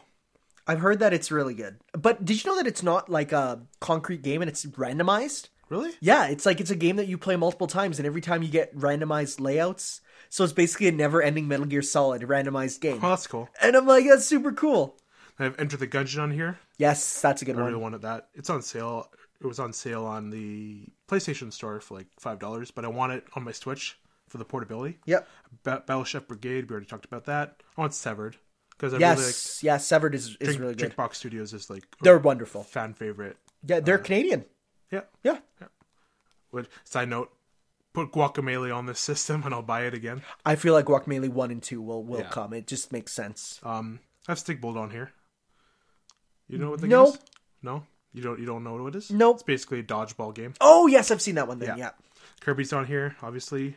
Oh, Darkest Dungeon. I know someone who loves Darkest Dungeon super much, so yeah, like it's It'd be one of those like games that just get down and yeah, but I don't know. I feel like for me, there's levels of RPG that are too intense that it ruins the whole appeal for RPGs for me. Like, it's a game that you will constantly lose every character in your party and have to start again. Yeah. So it's that's like I don't know. That's where the rewards come in, though. Yeah, I know. But I look at that and I'm like, I'm fine. Fair. Night in the Woods on here. I really want it because like it looks like a really interesting story. So I've watched a full playthrough of Night in the Woods. And oh my god, that game is so relevant to today. Oh, man. You'd enjoy it for sure. It's really good. And that's actually the updated version too that has new events and stuff. The autumn update, I think Yes. it's called. Scribblenauts Showdown. Yeah. I played Scribblenauts 1, 2, and 3, and at that point I'm like, I'm good. I ain't touching it again. Really? Fair. I'm probably not going to get it, but like it's there if I want it. Celeste, I've heard amazing stuff about it. One of the best games. Owlboy, I want to play. I've heard Owlboys. I've heard people say Owlboy is one of the best things I've ever played, and God, I hate Owlboy, so it's kind of a divisive game. And SteamWorld Dig, the first one, and Zero Drifter, which is by the guy who made Meat and Months. Yeah, I know what Zero Drifter is. And that's my wish list. I really want the Mena Yoshiwari Ogiya, which is a Japanese popular romance game aimed at a female audience where you date cute anime boys. Do you know that this is coming to the Switch in English? I didn't. I kind of actually want it. Mind you, it's only $20, but I don't know. I'm just looking here at other stuff coming out that actually Flint Hook I got it. I was lucky enough to get a review copy of Flint Hook on PS4. Yeah. And when I played on PS4, it was a really good roguelike. Very tough, but very fun. That on Switch would be really good. Okay. Just looking here what other stuff are coming out. Attack on Titan 2, I'm actually kind of excited for. We'll have to see. I don't know anything about Attack on Titan, but the first game, because it's technically a Warriors game, but unlike fight hordes of enemies, it's fight less but bigger ones, and you have to like cut off their limbs one by one. Huh. So that's kind of cool. Apparently it's like just a really good, it's like people say it's the best Musou, even though it's technically not one. Yeah, the LS games came out this week too. On the Switch. Yeah, no, there's so much on the system, but I feel like, okay, now that we've looked at like the near future, I think we need to talk about, just finally as a last topic, what are the games it needs still? Because like I said, there's a few games that I feel like are definitely missing from it, and we can just jump off with the two that I know that we're going to say right off the bat. Smash Bros. Yes. And Animal Crossing. Yes. Exactly. So those two are the ones that I feel like need to be on the system to make it a complete Nintendo system. Yes. Where, like Smash Bros. It's Smash Bros. It is the Nintendo fighting game. It is one of the best franchises of all time. Port or, sequel, whatever it's going to be. It's happening regardless. It needs to happen, and I'm pretty sure it is going to happen. There's no way it's not. No doubt in my mind. We just got to see what it's going to be. Yeah. Now, for Animal Crossing... I think we already talked about this. I know we talked about it. Let's just go quickly. Like, we want it to be an evolution of the series. Yes. We don't want it to be just New Leaf HD. Mm-hmm. We want it to be something new. I want to definitely return it to a bit of the mystery of the GameCube version, where not everything is told to you like you're a baby, because I felt like that was a lot of New Leaf, where it was very... I don't think they're going to go back to that, though. But here's the thing. Mario and Zelda, think about how they went back and made it difficult and made it something that adults and kids can enjoy, right? I'd like to see that with Animal Crossing too. Maybe. We'll have to see. Maybe they like even incorporate some Stardew Valley stuff in there. Yeah, it would be Harvest Moon elements because I guess. But that said, don't buy any new Harvest Moon games. Do you know why? Why? American company bought the name rights to Harvest Moon and will put out crappy mobile games with the Harvest Moon name on it. Oh. The real Harvest Moon games in Japan are now called Story of Seasons. Oh, okay. Those games, the Story of Seasons games, those are the real Harvest Moon games that are like good games. Any Harvest Moon game that comes to North America now is not a real Harvest Moon game. Oh, okay. So that's why when Stardew Valley was made, they're like, we need to right the wrongs that Harvest Moon is now become. So that's what it is. Okay. Animal Crossing on the Switch is going to be incredible. I'm probably going to Yes. Put 500 hours into that thing, like I did with New Leaf. Correct me if I'm wrong. Did they confirm a Mario Party for the Switch? I think I remember hearing about... There was some rumors, I think it was rumors, yeah.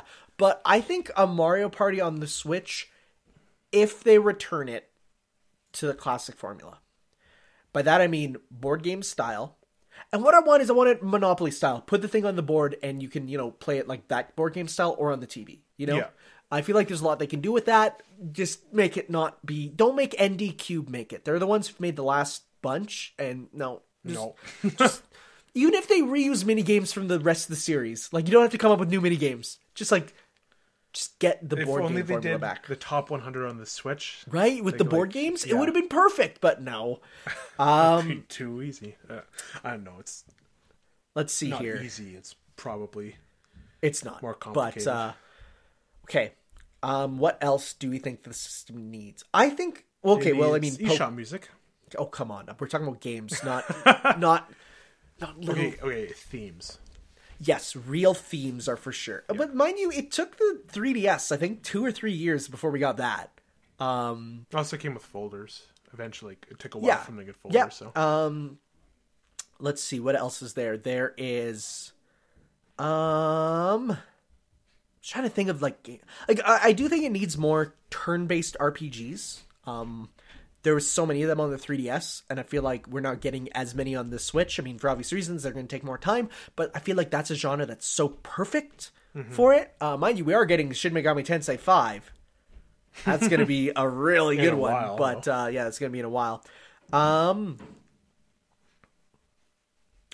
the Mega Man Legacy Collection is coming out, so that's going to be good for platformers, for sure. Metroid Prime 4. Oh, baby! I forgot!